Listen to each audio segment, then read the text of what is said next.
John Wick, Chapter 4. This is the spoiler review. I do have a review up on my blog, soundofbettermyhead.com.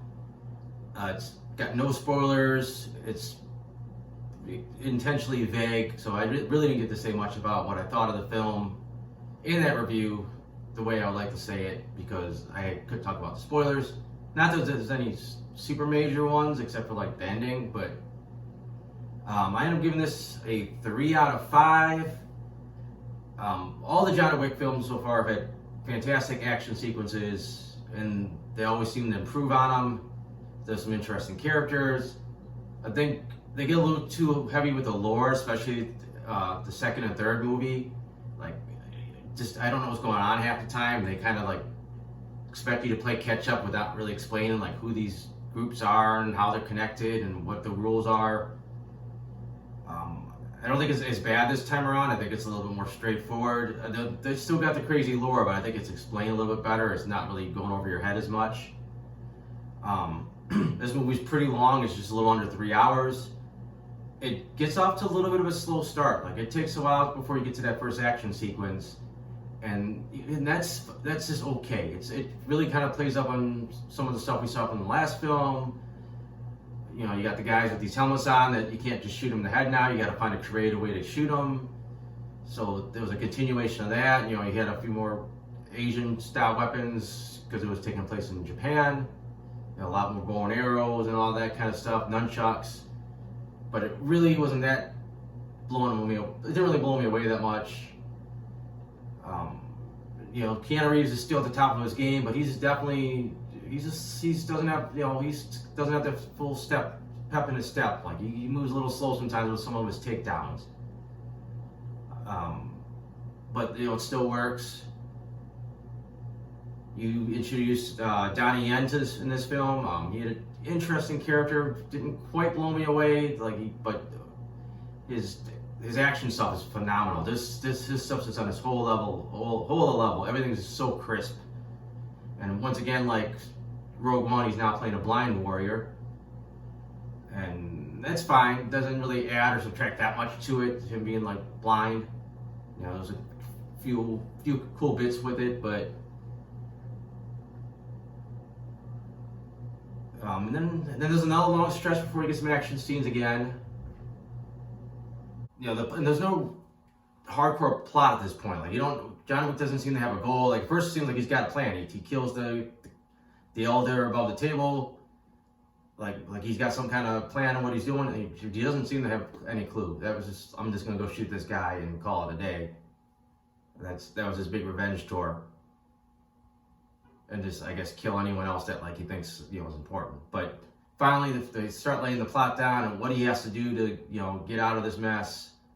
And then that takes us to, you know, back to Germany, I believe, and he starts interacting with, you know, his adopted family, and that leads to kind of a short but cool-looking fight sequence with, I think it was Scott Adkins wearing a fat suit.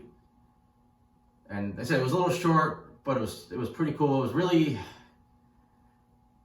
they add a lot to the film with the cinematography and the music and the, you know. And I think that really helped sell the second fight scene. There was just a lot going on. You had this crowd just going on dancing, even though people throwing axes at each other. Most of the people just kept dancing, which is a little silly, but it really kind of brought the scene to life. I said, unfortunately, that whole scene was a little short. You also had a new character, either known as the Tracker or Mr. Nobody. Really didn't understand what his motives were. Like, it took to the end of the film to kind of figure out what his thing was. I thought he was more like someone just trying to get into this world. Like, he wasn't really in it. He was just kind of like gathering information. But I guess he was just trying to get a big payday. But he didn't really care once John Wick saved his dog. So, like I said, he was a weird character. I wasn't sure. Like, he held his own in a fight, but he didn't seem like he was on the same level as some of these assassins. I mean, we didn't get to see enough of him, I guess. Like, he did seem out of his depth. Like, this is not the world that he was used to. Like I said, he was a little too vague to like really like pay off the way I would have liked him to. And then finally the film comes up on the third act. We got John Wick about to go up against the big villain, which One of the Skarsgård brothers, I can't remember which one, the one that played Pennywise in It. And he was fine. He wasn't really that intimidating. He was only intimidating because he had, the power that came with his position.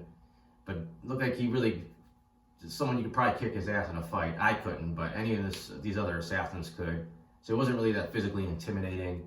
And he kind of started getting punked out a little bit as it went on.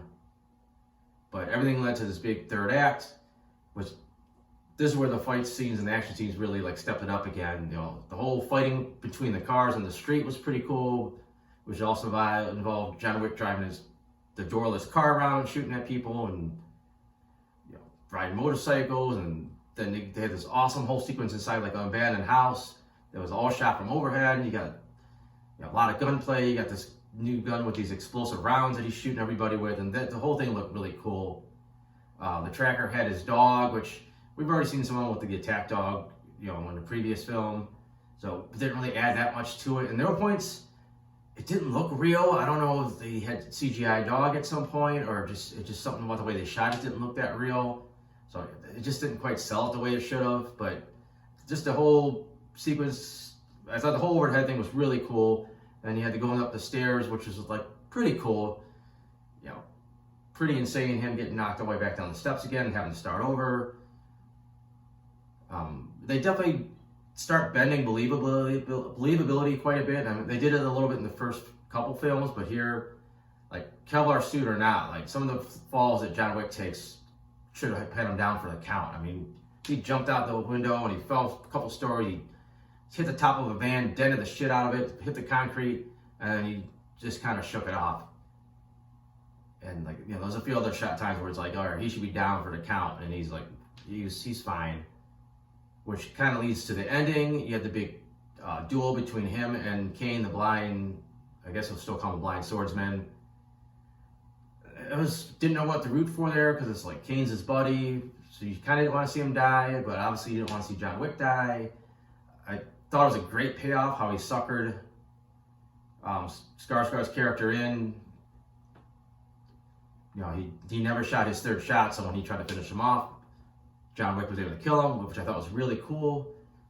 But then all of a sudden it's like, okay, he's got a couple bullet wounds in him. We've seen John Wick take way worse than this. I mean, like I said, the falls he's taken, the first film he was near death from getting shot. Like, this guy taking a couple bullets has never stopped him. Except here it did. He just kind of like keels over and he's just dead, and that was it. And then we had his funeral, which was like, it felt anticlimactic. Didn't feel like we're setting up for him sacrificing his life for this. Didn't feel like he took an injury that was going to kill him. It was just weirdly done. And that was it. And they buried him. And it was a nice moment earlier on when they asked him what he would want on his tombstone. He said he just wanted a loving husband. I thought that was nice.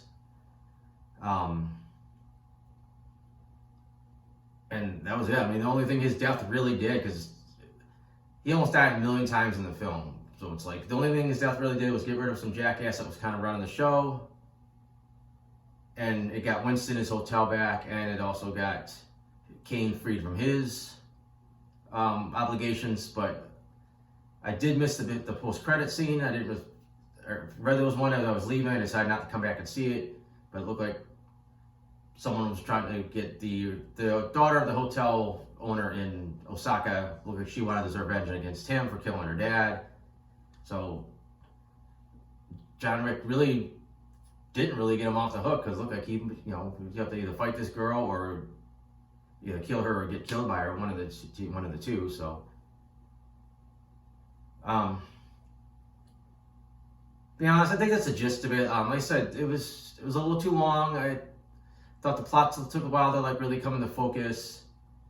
Once it did, it started moving pretty good. I said, really not that many action scenes if you think about it. I thought the first one was okay. It was a little redundant to some of the stuff they did in the last film.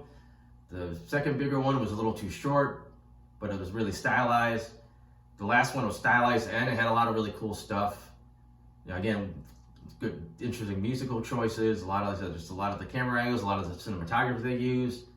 The steps could have been a little bit cooler. I like the concept, but I don't think the execution was like that badass. And as I said, the ending was just kind of abrupt, kind of anticlimactic. It was just kind of like, okay, that just happened. I guess we're done with the John Wick movies. And I guess, yeah, that's about it. So like I said, I got the non-spoiler version of this review up. I have other reviews. I have my comic strips. Those are all over at soundofbettermyhead.com. So thanks for watching.